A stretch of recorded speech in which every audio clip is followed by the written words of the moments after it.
What's going on, guys? Welcome back into the channel. Today I'm doing a viewer requested video, and this is a topic that again has popped up multiple times in my comments section, whether it be from one person or multiple different sources. But I've been asked a few times to create a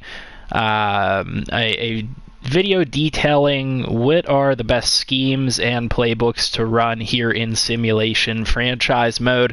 And what I mean by that, and what I believe the commenters mean by that, is a franchise mode where you're simulating games or you're watching your games in broadcast style mode, not actually playing your games. So if that's not something that you guys do, feel free to visit me in the next video. But you know, if it's something that you might be interested in, or it's something that you could use some help with, feel free to stick around and I'll give you guys some of my takes on this. Now, what I will say is, for purposes of the RFL, I'm not going to give away exactly what I run or what I'm going to be planning on running next year, and it's going to be different next year because we're going to be doing some custom playbooks and stuff anyway.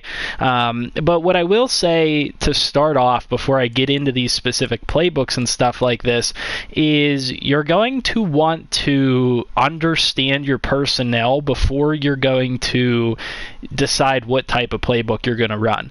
The reason that you have to understand your personnel is because just because you have players that fit the scheme does not mean you're going to run that scheme or that playbook appropriately.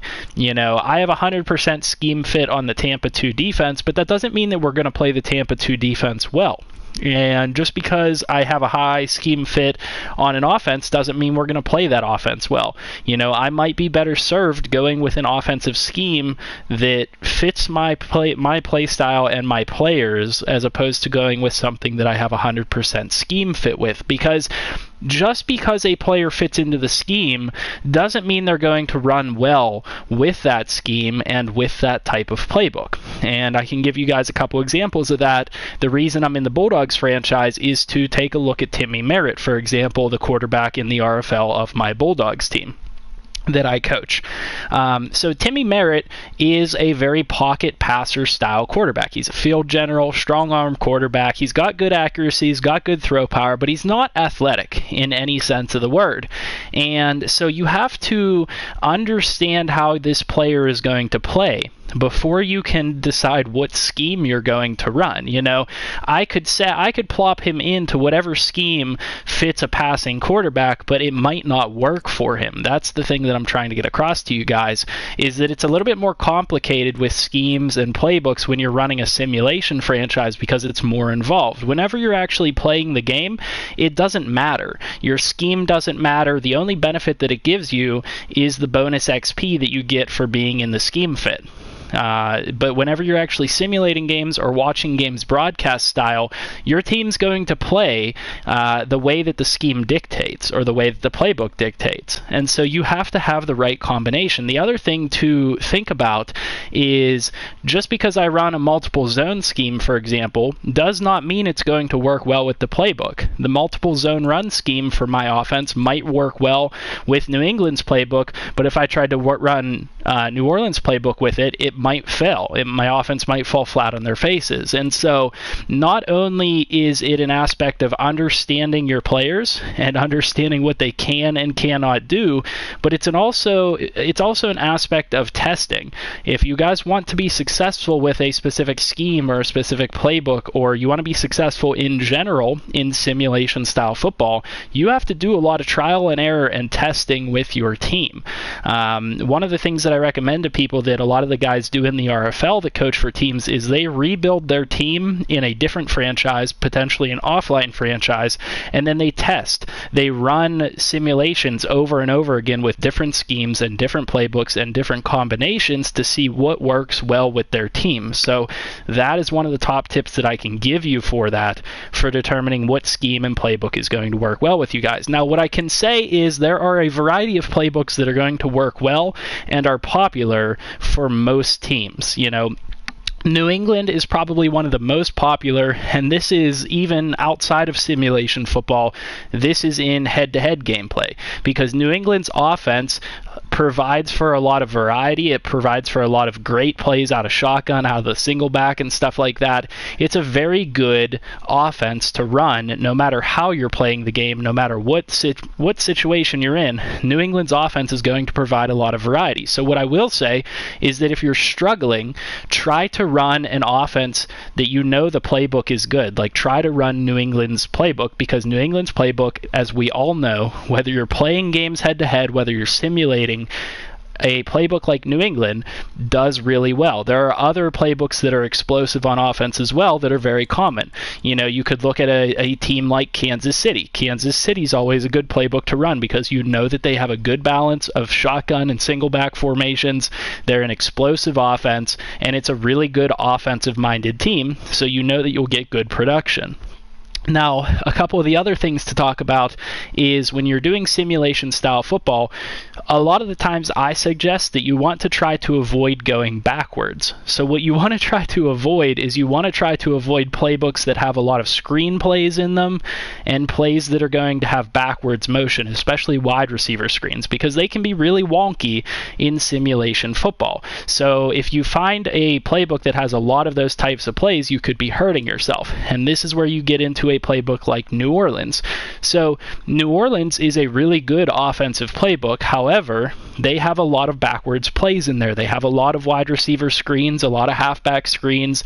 And so while they might be an explosive offensive playbook, and they're a really good offensive playbook, you could be hurting yourself because you're going backwards a lot. And those plays don't work as well in simulation style football unless you have a really good running back that's really fast and really elusive and can get out of the backfield if the ball is thrown to him on a screenplay, or wide receivers that are similar like that as well.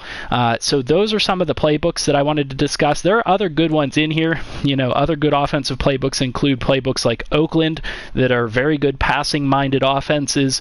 I've seen Arizona used quite a bit. That's a good one to try out. Pittsburgh I like a little bit. And I've seen San Francisco used here and there. Those are some of the good offenses to use when you're playing simulation-style football to try out. You're not going to be good at every single one of them. When I've done testing with this Bulldogs team, they're good at some playbooks and not others. So that is something to really consider, is that you're not always going to be good at every single playbook. It depends on the types of plays, and it depends on your players and how they play. Like I said, for me, with Timmy Merritt, I have to look at my combination of the scheme and what it's telling me up there in the description and the playbook and the plays that are available to me to see what would fit Timmy Merritt. So Timmy Merritt is a player that, from my experience, I don't want to have him in play action plays because he gets sacked a lot. I don't want to have him on the move because he's not a scrambling quarterback. I need him in a playbook and a scheme that's going to have him drop back into the pocket and unload to a receiver downfield. So that means finding a scheme like the multiple zone run, where the multiple zone run says it's a balanced offense, very difficult for the defense to predict. The team can run out of multiple receiver sets or throw out of power formation. There aren't any words in there describing the negatives of Timmy Merritt's games. There's no play action description in there. There's no, mobile quarterback descriptions in there. Whereas when you go to other ones, it will say things like, let's see if we can find some of them. Run and shoot, maybe. Trying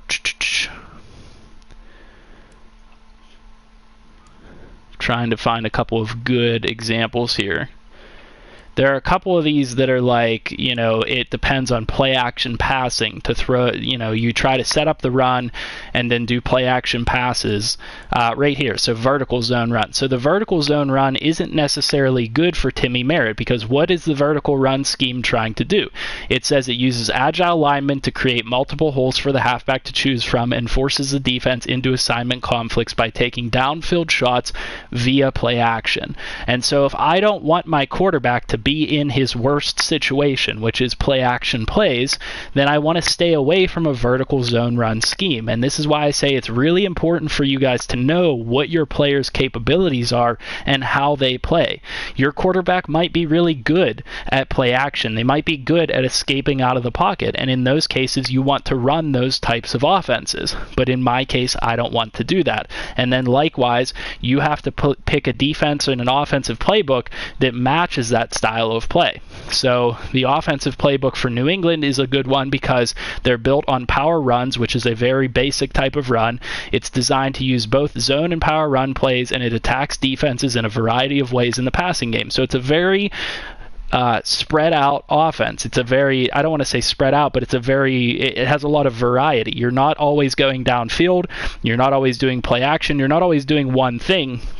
There's a variety, and that's why it's a good playbook, because you get a good balance of different things, and you're not always getting cornhole, or you're not always getting, holed into one exact type of offense. You can do multiple things out of that type of offense.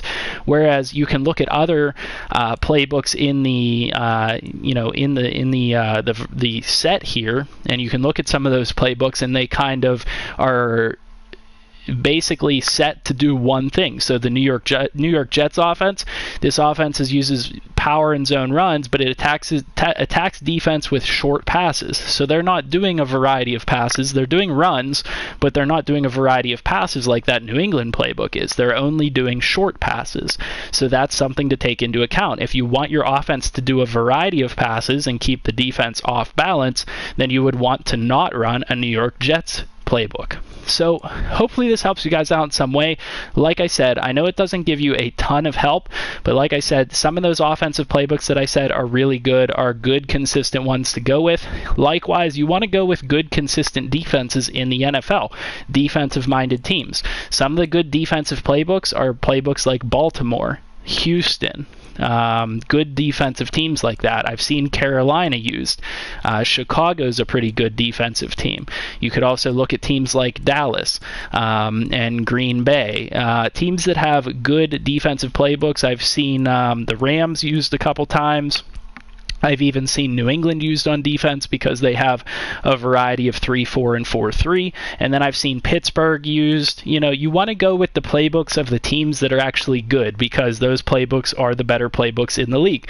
And a lot of the same playbooks that are good for playing head-to-head are good for simulation mode, because those are the playbooks that have a variety of plays and aren't just going to kind of, put you in a corner where you can only do a very select number of things with your offense. So those are my tips on which schemes and playbooks to use in simulation style football. Like I said, I'm not going to give you guys which exact schemes to use or anything like that. I switch these up constantly and test out different things with my team, and I'm going to be doing a lot of testing with the Bulldogs this year before I implement a certain type of scheme or something like that. But like I said, just because you have 100% scheme fit like I do here with the Tampa 2 doesn't mean your defense is going to play that well. That doesn't mean that you're going to be successful with that.